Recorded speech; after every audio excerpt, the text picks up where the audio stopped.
মনোমুগ্ধকর পরিবেশে শিশুদের নিয়ে নান্দনিক পিটি আর বৈচিত্র্যপূর্ণ পাঠদান বিদ্যালয়টিকে নিয়ে গেছে অনন্য উচ্চতায়।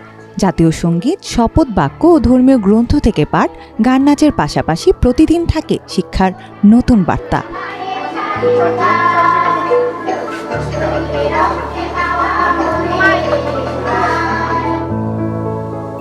স্কুল প্রাঙ্গণটাও ফুলে ফলে সাজানো গোছানো, পরিষ্কার পরিচ্ছন্ন।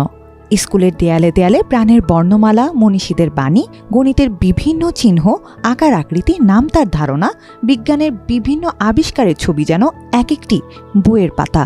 শিক্ষকদের পাঠদানেও রয়েছে ভিন্নতা। নানা কৌশল ও উপকরণের মাধ্যমে দেয়া হয় শিক্ষা।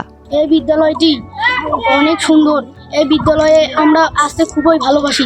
এই বিদ্যালয়ে আমরা প্রতিদিন আসি, নিয়মিত আসি। স্কুলটা যেমন ওরা যেমন আগ্রহ স্যারের ঘর করে, আমাদেরকেও গার্জিয়ান করতে হবে।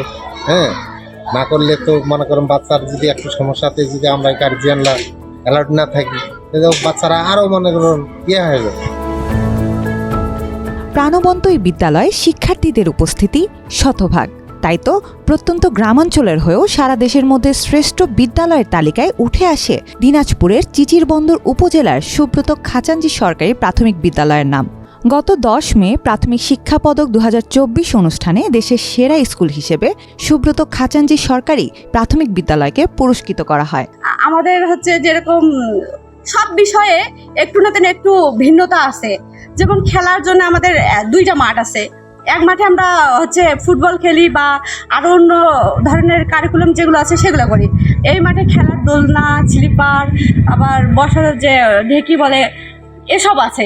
তো আমরা ভাগ করে দেওয়া আছে আমাদের মাঠে যে এই বাচ্চাগুলো এই পাশে এরকম খেলবে, মানে সব বাচ্চারই তো একই রকম খেলার চাহিদা না। তো এই আনন্দঘন একটা পরিবেশ। আর শিক্ষার ক্ষেত্রে বলতে গেলে যে আমরা সবসময় হাসি খুশি বা আনন্দদায়ক সিস্টেমে ক্লাস নেই। আমাদের যে শিক্ষা ব্যবস্থা স্কুলের শুধু যে পড়ালেখা এটার মধ্যে কিন্তু সীমাবদ্ধ না। আসলে পড়ালেখার মধ্যে যদি সীমাবদ্ধ থাকি, আমরা টিচাররাই একটা একঘেয়েমি বোধ করি। সেখানে তো বাচ্চারা তো করবেই। তো সেখানে আমরা কিন্তু কো কারিকুলাম অ্যাক্টিভিটিসগুলো, নাচ, গান, ছবি আঁকা, কবিতা আবৃত্তি, গল্প বলা, এগুলা আমরা প্রতিযোগিতার, আবার বিতর্ক প্রতিযোগিতার আয়োজন করে থাকি। তবে শুরুর গল্পটা এমন ছিল না।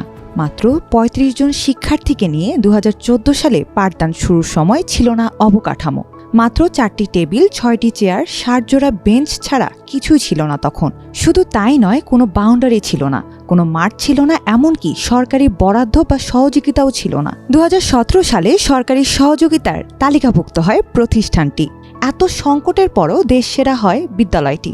আন্তরিকতা ও আনন্দের মাধ্যমে শেখানোই প্রতিষ্ঠানটির মূল মন্ত্র বলে জানান শিক্ষকরা। খুব দৌড়ঝাঁপ করে 35 জন শিক্ষার্থীকে ভর্তি করতে পেরেছি। আর এই 35 জন শিক্ষার্থী 2 মাস পরে থাকে না। কেন থাকে না? এই স্কুলটি উপবৃত্তির আওতায় নয়, এটা একটা প্রকল্পের স্কুল, পুনঃ বিদ্যালয়। এই প্রকল্পের আওতায় উপবৃত্তি একটা প্রকল্প। এই প্রকল্পটা কিন্তু এই বিদ্যালয়ে চালু হয়নি তখন। থাকবে কেন? কারণ আশেপাশে সবাই উপবৃত্তি টাকা পায়, আমার স্কুলে পায় না। এই জন্য শিক্ষার্থীরা থাকে না। আমি অনেক দৌড়ঝাঁপ এবং এলাকাবাসীর লোকজন আছেন, সম্মানিত ব্যক্তিবর্গ আছেন, ওনাদের সহায়তা নিয়ে, ওদের আর্থিক সহায়তাও নিয়েছি। প্রথমে তো শুরু করেছিলাম যে এই শিক্ষার্থীরা যখন থাকতেছে না, তাহলে আমাকে অবশ্যই শিক্ষাটা ভালো দিতে হবে। আবার 2 জন টিচার দিয়ে কিন্তু 3টে ক্লাস হয় না। কারণ আমার মাথায় একটাই ছিল যে প্রাথমিক শিক্ষা হচ্ছে সকল শিক্ষার ভিত্তি। এই ভিত্তিটা যদি মজবুত হয় তাহলে শিক্ষা অন্যরকম হবে। তো আমি এইটাই শুরু করলাম যে না, আমাকে যেভাবেই হোক শিক্ষার মানটা ভালো করতে হবে।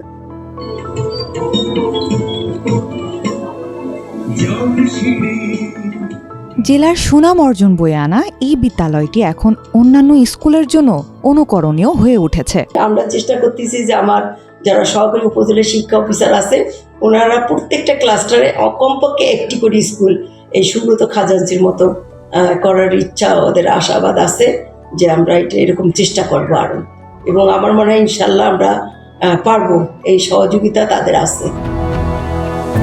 শিক্ষকদের দায়িত্বশীলতা ও আন্তরিকতা স্কুলটির এমন পরিবেশ তৈরিতে এবং সাফল্য অর্জনে বড় ভূমিকা রেখেছে। ফলে প্রতিষ্ঠানের শিক্ষার্থীর সংখ্যাও দিন দিন বাড়ছে।